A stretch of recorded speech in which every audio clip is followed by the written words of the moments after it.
Hello বন্ধুরা, good morning. সবাই কেমন আছো? আশা করছি তোমরা খুব ভালো আছো আর তোমাদের আশীর্বাদে আমরা খুব ভালো আছি। আচ্ছা, নতুন ব্লগে তোমাদেরকে অনেক অনেক স্বাগত। আর এখন বাজে 8টা 9টা বাজে।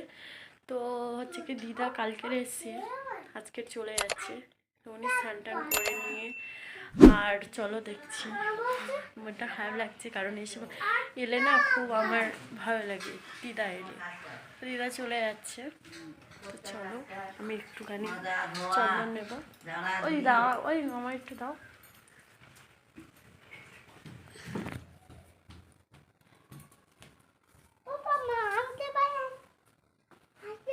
হ্যাঁ ঘেটে যাচ্ছে।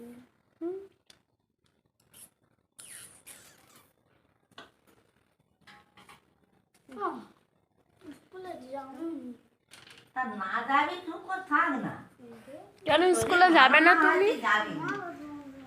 তোমার স্কুলে যাওয়ার সময় হলে মাথা যন্ত্রণা করে। আমার লেখা পড়ায় আর হবে না রে একা। তো চলো গাইস, আমি পুজোর কাজ সারিনি, তো পুজোর কাজটা সেরে নিই।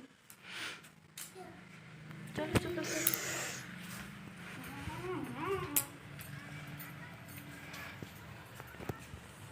আমি ঠাকুর ঘরে এসে আছি।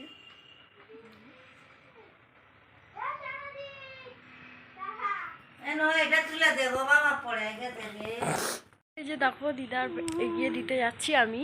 এই যে ব্যাগ। চলো, দিদা বেরুক, এখন বের হয়নি, বের হলে গাড়িতে তুলে দিয়ে আসবো। তো বেশি হাঁটতে হবে না, একটুখানি। ওই যে রাস্তা, ওখানে গেলে এইটুকুনি। দিদা আসুক।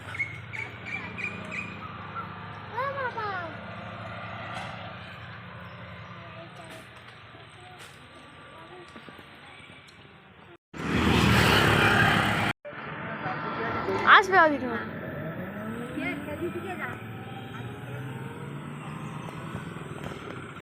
সো বন্ধুরা, সেই সকালে তোমাদের সাথে কথা বলেছি, তারপর আর কথা বলা হয়নি, টাইম পাইনি গো। সকালে তোমার দাদাভাইও দুপুরে বাড়িতে এসেছিলো, তো রান্নাবাড়া করতে সংসারে অনেক কাজ ছিল, সেগুলো সারতে কমপ্লিট করতে একটু দেরি হয়ে গেল। তখন বিকেল 4টে 4:30 বেজে গেছে। তো আমি যাবো একটু হচ্ছে গিয়ে আমার ছেলেকে নিয়ে ডাক্তারখানায়। ওকে আজকের হচ্ছে গিয়ে দাঁতের ডাক্তারখানায় নিয়ে যাব, কারণ হচ্ছে কি ওর একটা দাঁত তোলার কথা আছে। তো ওটা হচ্ছে কি ওর প্রথম দাঁত, বলতে গেলে দুধের দাঁত। সেই দাঁতটা পড়েনি, পোকায় ধরেছে, মাড়ির ওপর থেকে বেরিয়েছে। তো দাঁতটা পড়বেও না না তুললে। তো সেই জন্য আজকের ওকে নিয়ে যাব 5টার সময়। আর তার আগে আমি একটু মাঠে যাচ্ছি, কারণ হচ্ছে কি ওই যে মাঠের কাছে গরু বেঁধেছে আমাদের, ওই তোলা পেরে অনেকটা খেয়ে দিয়েছিল। একদিন লক্ষ্য রাখিনি, সেই জন্য সে তোলাইতে গরু খাইয়ে দিয়েছে। সেই জন্য একটু যাচ্ছি, ডাক্তারখানায় যাওয়ার আগে একটু ঘুরে আসি ভাবলাম, তো ওই জন্য যাচ্ছি। তো চলো যা যাক।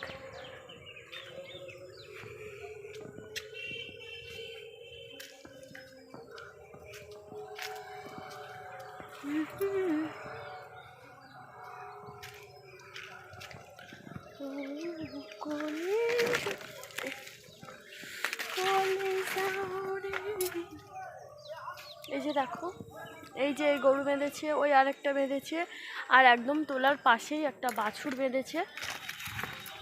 বলা যায় না, এখন বৃষ্টি হয়েছে তো নরম মাটি, এক্ষুনি যদি ওরমভাবে গরু বাঁধে তাহলে তো তোলা উঠেই যাবে, তাই না?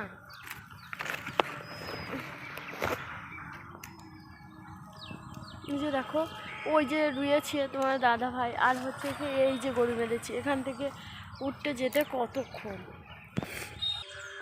এই যে দেখো, এইটুকুনি, এটা 10 কাঠা মতো হবে আমাদের। তো চলো বাড়ির দিকে যাওয়া যাক। একটা মামির জিজ্ঞাসা করলাম যে গরুটা কাদের, তো মামি বলল একজনার বললো, তো উনি এখানে, যাদের গরু তারা এখানে নেই। তো একটু লক্ষ্য রাখতে হবে। আমার ওইদিকে আছে, সন্ধে হয়ে যাচ্ছে, 4টে বেজে গেছে। তো আমি আবার ওইদিকে বাড়ির কাজ সারবো, তারপর হচ্ছে কি আমি ডাক্তারখানায় যেতে হবে ডাক্তার দেখাতে। তো চলো গাইস, ডাক্তার বিকেলের কাজটা সেরে নিয়ে আর ডাক্তার দেখানোর সময় তোমাদের সাথে কথা হচ্ছে। গাইস চলে এসছি, এই যে ডাক্তারখানায় যাচ্ছি।